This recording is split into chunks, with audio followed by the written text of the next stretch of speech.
عن عبد الله بن عمر رضي الله عنهما قال أجرى النبي صلى الله عليه وسلم ما ضمر من الخيل من الحفياء إلى ثنية الوداع، وأجرى ما لم يضمر من الثنية إلى مسجد بني زريق.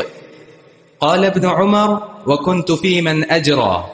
قال سفيان: من الحفياء إلى ثنية الوداع 5 أميال أو 6، ومن ثنية الوداع إلى مسجد بني زريق میل.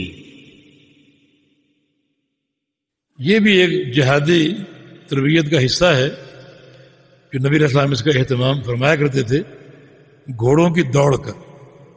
گھوڑوں کی دوڑ کا، تاکہ یہ گھوڑے یہ بڑے سست نہ ہو جائیں، ایسا نہ ہو کہ وقت آئے اور یہ اپنا کام نہ دکھا سکیں. تو گھوڑوں کی دوڑ آپ لگایا کرتے تھے.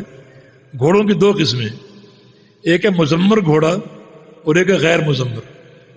مزمر گھوڑا وہ ہے جس کو ایک کمرے میں بند کر دیا جاتا، جس میں کچھ زیادہ ہوا کے داخل ہونے کا امکان نہ ہوتا، اور اس گھوڑے کو بہت کم کھانا دیا جاتا، بہت کم، اس کو بھوکا رکھا جاتا، اور اس کے اوپر ایک چمڑے کا ایک لباس یا ایک تھیلا سا ڈال دیا جاتا تاکہ اس کو پسینہ آئے.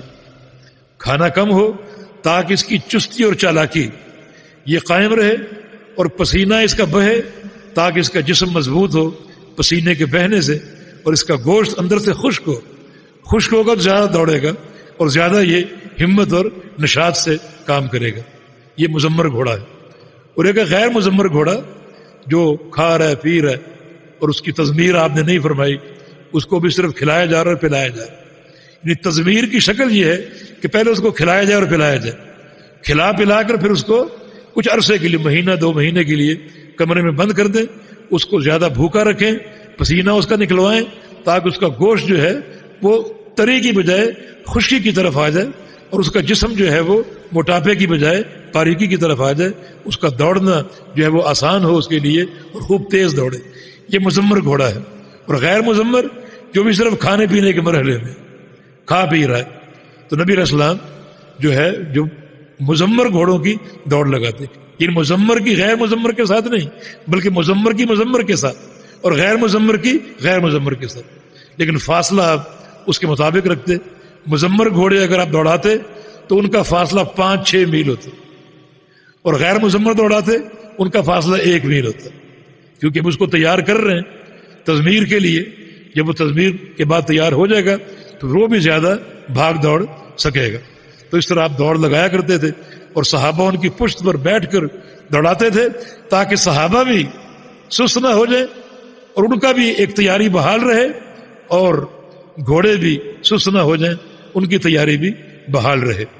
تو گھوڑے کی گویا دوڑ جائز ہے، لیکن شرط یہ ہے کہ یہ دوڑ جوئے کے ساتھ نہ ہو، تیوار نہ ہو، بلکہ جہادی تیاری کے لیے ہو. جائز نہیں بلکہ مستحسن، تاکہ عین جب جہاد کا وقت آئے تو ہم تیار ہوں، گھوڑے بھی تیار ہوں اور مجاہدین بھی تیار ہوں. تو جناب عبداللہ بن عمر فرماتے ہیں کہ اجر النبی صلی اللہ علیہ وسلم ما ضمر من الخیل، جن گھوڑوں کی تضمیر کر دی گئی تھی، جن کو کمرے میں بند کر کے یہ عمل ان کا پورا کر لیا گیا تھا، فرمایا کہ ان کو آپ نے دوڑایا حفیاء سے لے کر سنیۃ الوداع تک. یہ مدینے کی 2 جگہیں ہیں، حفیاء سے شروع کرتے اور سنیۃ الوداع تک ان کو دوڑاتے. ما لم یضمر من، جو مزمر نہیں تھے، جن کی تضمیر نہیں کی گئی تھی، ان کو دوڑاتے سنیہ سے لے کر مسجد بنی زریق تک، یعنی کم فاصلہ. ابن عمر فرماتے ہیں وَكُنْتُ فِي مَنْ أَجْرَى، اس دوڑ میں بھی شریک ہوتا تھا. مجھے بھی شوق تھا کہ میں گھوڑے کی پشت پر سوار ہوں اور اس دوڑ میں شریک ہوں. سفیان ثوری رحمہ اللہ یہ فاصلے کی تحدید کرتے ہیں کہ حفیاء سے لے کر سنیۃ الوداع تک 5 یا 6 میل کا فاصلہ، جس میں مزمر گھوڑے دوڑتے تھے، اور سنیۃ الوداع سے لے کر مسجد بنو زریق تک 1 میل کا فاصلہ، جس میں غیر مزمر گھوڑے جو تھے وہ دوڑا کرتے تھے. تو غیر مزمر گھوڑوں کی دوڑ کم فاصلے کی ہوتی اور مزمر کی دوڑ زیادہ فاصلے کی ہوتی، کیونکہ ان میں زیادہ دوڑنے کی صلاحیت موجود ہوتی تھی اور ان کو اس مقصد کے لیے تیار کیا جاتا تھا. وَأَعِدُّوا لَهُم مَّا اسْتَطَعْتُم مِّن قُوَّةٍ، دشمن کے مقابلے میں تیاری کرو، آرام سے نہ بیٹھو، تیاری کرتے رہو، اور کوئی نہ کوئی تیاری کرتے رہو، اور اپنے ان اعمال کو جو ہے وہ کسی نہ کسی جہادی مہم کے لیے جو ہے وہ رکھا کرو نیت میں. عمل چاہے نہ بھی ہو. یہ آخری حدیث تھی آج کی. ایک چھوٹا سا واقعہ سنا کر بات آج ختم کرتے ہیں. امام بخاری رحمہ اللہ کا واقعہ اپنے کاتب ابو حاتم کے ساتھ طلب حدیث کے ایک سفر میں تھے, اور امام بخاری رحمہ اللہ بازار نہیں جاتے تھے, بہت کم جاتے تھے. پیسہ تھا بہت, کیونکہ والد نے بڑا ترکہ چھوڑا تھا, اور اپنے پیسے سے مزاربت کیا کرتے تھے, تاجروں کو دیتے تھے, وہ تجارت کرتے تھے, اور نفع امام بخاری کو دیا کرتے تھے, تاکہ امام بخاری کی جو ساری جو توجہ ہے وہ طلب علم پر ہو, نہ کہ تجارت پر. چنانچہ یہ ایک سفر تھا جاری طلب علم کا, طلب حدیث کا. امام بخاری نے اپنے کاتب سے کہا کہ ہمیں بھوک لگی ہے, تو آپ شہر تھوڑا سا فاصلے پر ہے, آپ جائیں کچھ کھانا لائیں, میں یہاں آپ کا انتظار کرتا ہوں. ابو حاتم گئے, کھانا لے کر آئے, اور آ کر کہا کہ امام بخاری کو جب میں نے آ کر دیکھا تو میں حیران ہو گیا. امام بخاری سیدھے لیٹے ہوئے, سیدھے, کروٹ کے بل نہیں بلکہ سیدھے لیٹے ہوئے. بڑی عجیب بات ہے کہ سیدھے کیوں لیٹے ہوئے. میں نے پوچھا امام بخاری سے کہ سیدھے کیوں لیٹے ہوئے. فرمایا کہ یہ بارڈر کی پٹی جو جہاں پر ہم چل رہے ہیں, یہ بارڈر کی پٹی, یہ ہمارا علاقہ ہے اور آگے دشمن کا علاقہ ہے. تو میں لیٹنا چاہ رہا تھا, آرام کرنا چاہ رہا تھا, تو میں نے سوچا کہ میں اس طرح لیٹوں کہ میرا رخ جو ہے وہ دشمن کے علاقے کی طرف ہو. میں لیٹ گیا, آرام بھی ہو رہا ہے, اور نیت میں نے پہرے کی بھی کر لی کہ میری نظر دشمن کے علاقے کی طرف ہو. تو یہ بارڈر پر رباط جس کو کہتے ہیں, یہ بارڈر پر پہرے کی نیت میں نے کر لی. تو دیکھیں ایک مومن کا عمل کہ اپنے کسی عمل کو وہ رائے گاہ نہیں چھوڑتا.